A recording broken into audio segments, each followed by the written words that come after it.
Hi, my name is John Snouffer. I am with the Worthington Historical Society, and we are at Jeffers Mound on Plesenton Drive on the banks of the Olentangy River in Worthington, Ohio. The Jeffers Mound was built by a group of Midland Indians, members of the Hopewell culture, who in 1891 was named Hopewell after Mordecai Hopewell discovered mounds in his farmland south of Columbus in the town of Chillicothe, Ohio. The Jeffers Mound consisted, we believe, of 4 mounds.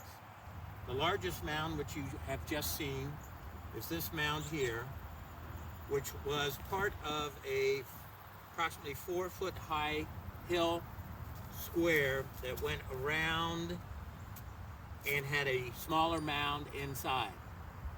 Supposedly, there is another mound here, or circular wall, that is across our street here and another front yard. Then there supposedly is another mound across a ravine, which has been destroyed. And then a 4th mound is further to the west in another housing development, but is very close walking distance. All 4 of these littler mounds have been destroyed. The biggest mound, as you know, still stands.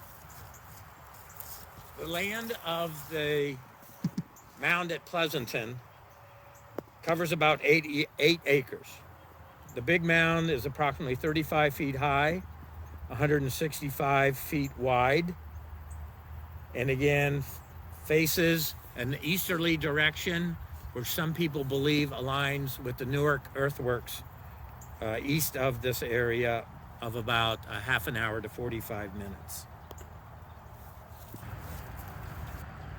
We are now standing approximately on the east side of the mound, and we are following the direction of the square 4-foot high mound. And as you can see, at this point we are on an area of a cliff. It goes down to the Olentangy River. The cliff is approximately 60 feet deep.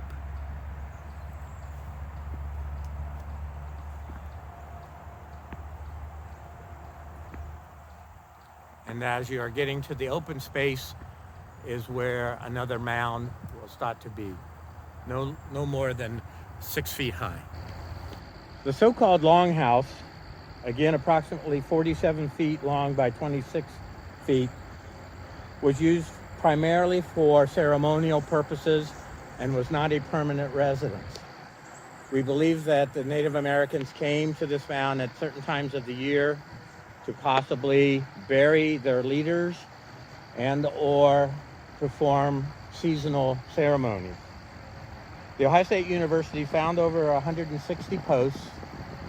Now you can see that some of those posts have been redug and found and replaced by yours truly. So now we have a total of about 65 posts out of those over 160. You can definitely see the dimensions of the longhouse and its proximity to the mound.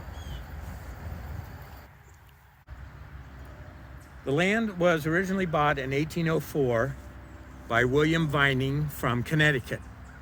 He purchased 203 acres, cleared the land, and plowed it for farming. And farming was done for almost 100 years. In that 100 years, the 4-foot wall and smaller mounds were destroyed, leaving only the bigger mound. Besides farming, this property was also used by farm animals for grazing and eating the grass around. The area, the mounds, the walls were also deteriorated because of the grazing and the cattle actually being or walking upon the mounds and the walls. In the 1830s, Charles Whittlesey mapped and surveyed this site and many other Hopewell sites.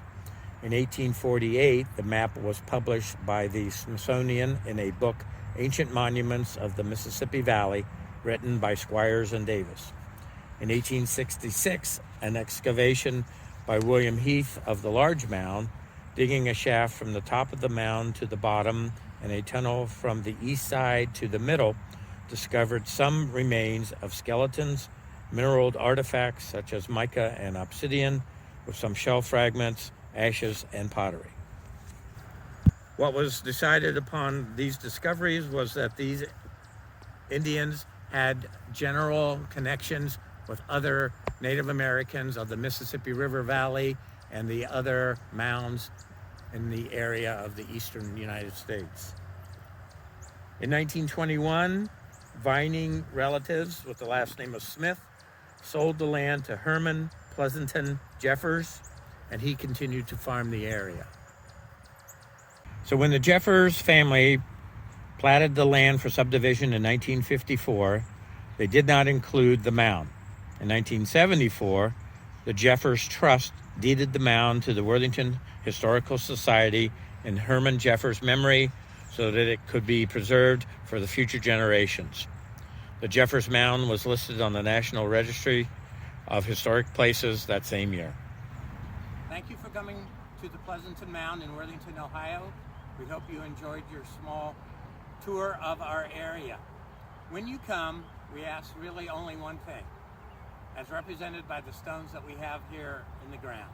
It is approach with respect. We ask you to walk around thinking of the people that lived in this area, who worshiped in this area, and who took care of families and the land.